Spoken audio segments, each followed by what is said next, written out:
ঠিক আছে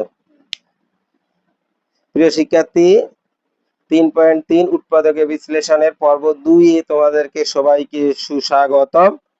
তো পর্ব 2 এ আমরা শুরু করছি 6 নম্বর থেকে। 6 নম্বরটা হলো 4a square minus 12ab plus 9b square minus 4c square. এখানে কিন্তু আমি আগের পর্বে বলেছি তোমাদের সবচেয়ে বেশি গুরুত্বপূর্ণ এবং সবচেয়ে বেশি যে সূত্রটা এখানে প্রয়োগ হচ্ছে সেটা হলো এ স্কোয়ার মাইনাস বি স্কোয়ার। এ স্কোয়ার মাইনাস বি স্কোয়ার সূত্র এ প্লাস বি ইন্টু এ মাইনাস বি, তোমরা ইতিমধ্যে জেনে গেছো। তো এটাকে আমরা ভাঙাই 2a square minus 2 into 2a into বির জায়গায় 3b প্লাস হলো 3b-র উপর আমি যদি স্কোয়ার দেই হোল স্কোয়ার দুইটার উপর একবারে দিলাম, তো আর থাকলো 4c স্কয়ার মাইনাস 2c-র উপর স্কয়ার দেই তাহলে কিন্তু 4c স্কয়ার হয়। এখান থেকে লক্ষ্য করো 2a এর উপর স্কয়ার দিলে 4a স্কয়ার হয় মাইনাস এখানে 3 দুগুণে 6, 6 দুগুণে 12ab, আর এখানে 3 এর উপর স্কয়ার দিলে 3 3 9 আর b স্কয়ার আর মাইনাস 2c তার উপর স্কয়ার, 2c এর উপর স্কয়ার দিলে 4c স্কয়ার হয়। দেখতেই পাচ্ছ এখান থেকে এই পর্যন্ত কিন্তু আবারও a minus b whole square, অর্থাৎ এর জায়গায় আছে 2a মাইনাস b এর জায়গায় আছে 3b, a minus b whole square আর মাইনাস 2c তার উপর স্কয়ার ঠিক থাকলো আগের মতোই। এখন দেখো a square minus b square সূত্র এটা পুরোটাই a minus b square minus b square সূত্র a, অর্থাৎ 2a মাইনাস 3b টা হলো a প্লাস 2c টা হলো b, a plus b into a minus b। a মানে কি 2a মাইনাস 3b আর b মানে কি মাইনাস 2c। এখানে আর সাজানোর কিছু নাই, এটা হলো তোমাদের ans आंसर। তো দেখি 7 নম্বরটা কি আছে। 7 নম্বর আছে a square plus 6a plus 8 minus y square plus 2y। এখানে তোমাকে দেখতে হবে কিভাবে সূত্র সাজানো যায়। a স্কয়ার প্লাস আমি যদি 2 ইন্টু a লিখি ইন্টু b এর জায়গায় আছে 3 প্লাস b এর জায়গায় যেহেতু 3 লিখছি এখানে তোমাকে অবশ্যই 3 এর উপর স্কয়ার দিতে হবে। 3 এর উপর স্কয়ার দিলে 9, এটা কিন্তু এইটা হচ্ছে a স্কয়ার, এখানে 3 দুগুণে 6, 6a আছে, 3 এর উপর স্কয়ার দিলে 3 3 9, কিন্তু এখানে আছে 8, সেটা এক বেশি লিখছি সেটা শেষে মাইনাস করে দিতে হবে y square plus 2y minus ওই যে ওখানে যে বেশি বেশি লিখলাম সেটা এখানে এখন লিখে দিলাম। এ এখান থেকে এই পর্যন্ত a প্লাস 3 হোল স্কয়ার হচ্ছে, আর ওখানে মাইনাসটা যদি কমন নেই তাহলে y square minus 2y into 1, এই মাইনাসটা প্লাস হয়ে যাবে, 1 এর উপর স্কয়ার দিলে 1ই হয়। a plus 3 whole square minus এখানে দেখো এখানে একটা সূত্র হয়েছে সেটা হলো y মাইনাস 1 হোল স্কয়ার। তো এটা হলো a স্কয়ার মাইনাস এটা b স্কয়ার। এখন আমরা a square minus b square সূত্র a plus 3 plus y minus 1, প্লাসের সময় পরের চিহ্ন পরিবর্তন হয় না, আবার a প্লাস 3 মাইনাস y মাইনাসে মাইনাসে প্লাস 1 পরে পরিবর্তন হয়।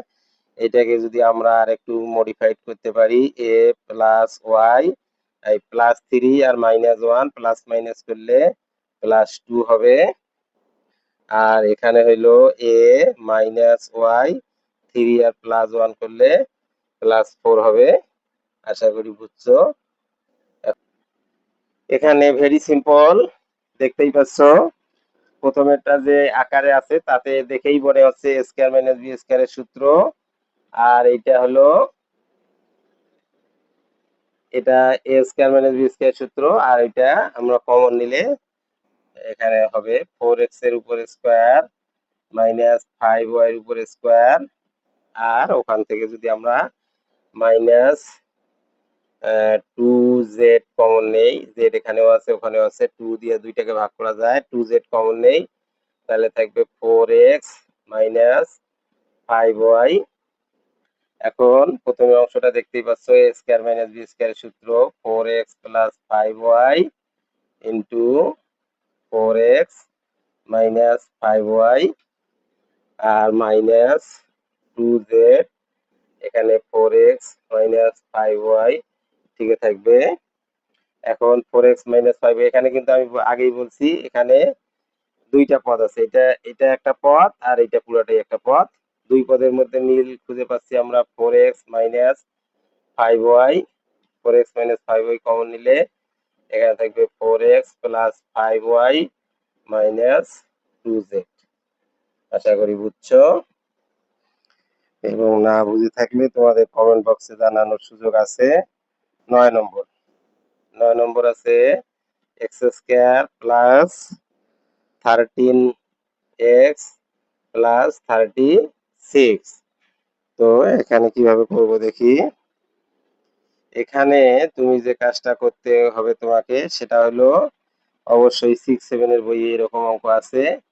এখানে যদি আমরা এটাকে উৎপাদকে বিশ্লেষণ করি মিডিল টার্মের ফর্মে। মিডিল টার্ম কি? মিডিল টার্ম মানে, মিডিল তো মানে মধ্য, এই মধ্য পদটাকে বিভাজন করা বা ভাঙানো, এটাই হলো মিডিল টার্মের মূল বিষয়। তো এখানে যেটা কাজ করতে হয়, প্রথমে এবং শেষেরটা ঠিকই থাকে। প্রথমের পদ এবং শেষের পদ ঠিক থাকবে, মাঝখানের পদটা ভেঙে এমন দুইটা পদ লিখবো যে দুইটা গুণ করলে যেন প্রথমেরটা শেষটার গুণফল হয়, অর্থাৎ 36x স্কয়ার হয় গুণ করলে। মাঝখানে এমন দুইটা পদ বসাইতে হবে যেই পদ দুইটা গুণ করলে 36x স্কয়ার হয় এবং যোগ বিয়োগ করলে 13x হয়, অর্থাৎ 13x হয়। তা আমরা যদি বসাই প্রথমে 9x 4 লং 36 হয়, ঠিক আছে, কিন্তু আমাদের 13 মিলবে না। তো আমরা যদি 12 3 12 36, সেটা তো হবে না। 4 লং 36, হ্যাঁ 9x প্লাস 4x। তো দেখো 4 লং 36, 9 আর 4 যোগ করলে কিন্তু 13 হয়। এখন তুমি প্রথমে দুইটা থেকে x কমন নিলে x প্লাস 9 হয়, আর প্লাস 4 কমন নিলে x প্লাস 9 হয়। এখন x প্লাস 9 দুই জায়গা থেকে একটা আমরা লিখবো x প্লাস 9, আর থাকবে x প্লাস 4। এটা হলো, এটা ভেঙে উৎপাদকের বিশ্লেষণের মধ্যে এই মিডিল টার্ম অর্থাৎ মধ্যপদটা ভাঙানোটা, এই জাতীয় অঙ্কগুলাই বেশি ইম্পর্টেন্ট। এবং তোমাদের আরো অন্য অন্য জায়গায় বিভিন্ন অঙ্ক করতে গিয়া, হোক সেটা পরিমিতি, হোক সেটা ত্রিকোণমিতি, হোক সেটা জ্যামিতিরও দুই এক জায়গায় কিন্তু এই মিডিল টার্মের যে ব্যবহার, উৎপাদকের বিশ্লেষণে মিডিল টার্মের যে ব্যবহার, সেটা কিন্তু আছে। x টু দি পাওয়ার 4 ঠিক থাকবে, প্লাস এখানে যদি আমি ওই 20x টু দি পাওয়ার 4 অর্থাৎ মিডিল টার্মের নিয়মে করি, তাহলে এখানে আমাদের লিখতে হবে, এখানে যদি প্লাস থাকে তা তোমার যে দুইটা লিখবা বড়টার সামনে অবশ্যই প্লাস দিতে হবে, মাইনাস 4x স্কয়ার মাইনাস 20। এখানে 4 5 20, x স্কয়ার গুণ করলে x4, অর্থাৎ এই প্রথমেরটা শেষেরটার গুণফল যত হয়, তোমার মাঝখানে দুইটার গুণফল যাতে তত হয়, তাহলে 20x টু দি পাওয়ার 4, এখানেও গুণ করলে 20x টু দি পাওয়ার 4। এবং এই পদ দুইটা মধ্যে যে পদ দুইটা আমরা বসাইলাম অতিরিক্ত, সেই দুইটা যাতে আমাদের যোগ বিয়োগ করে এই মাঝেরটা হয় উইথ চিহ্ন, মানে এই সামনের চিহ্নটা সহ মিলাইতে হবে। প্লাসে মাইনাসে মাইনাস, 5x স্কয়ার থেকে 4x স্কয়ার গেলে x স্কয়ার, এবং বড় সংখ্যার সামনে প্লাস আছে জন্য এখানে প্লাস, ঠিক আছে। এখন আমরা প্রথম দুইটা থেকে x স্কয়ার কমন নিলে এখানে x টু দি পাওয়ার 4 এর আরেকটা x স্কয়ার থাকে, প্লাস 5 মাইনাস 4 কমন নিলে x স্কয়ার প্লাস 5। তো x স্কয়ার প্লাস 5 দুইটার একটা লিখি, আর এখানে থাকতেছে x স্কয়ার মাইনাস 4। যতক্ষণ পর্যন্ত উৎপাদকের বিশ্লেষণ ভাঙানো যাবে ততক্ষণ পর্যন্ত চলতেই থাকবে। তো এখানে দেখা যাচ্ছে x স্কয়ার মাইনাস 4, ওটা কিন্তু আবারও একটা সূত্র বসানো যায়, এবং সেটা হলো x স্কয়ার মাইনাস 2 স্কয়ার। এখন x স্কয়ার প্লাস 5 ঠিকই থাকলো, আর এখানে হলো x+2 ইন্টু x-2। এই হলো এই অঙ্কের উত্তর। তো ধন্যবাদ সবাই।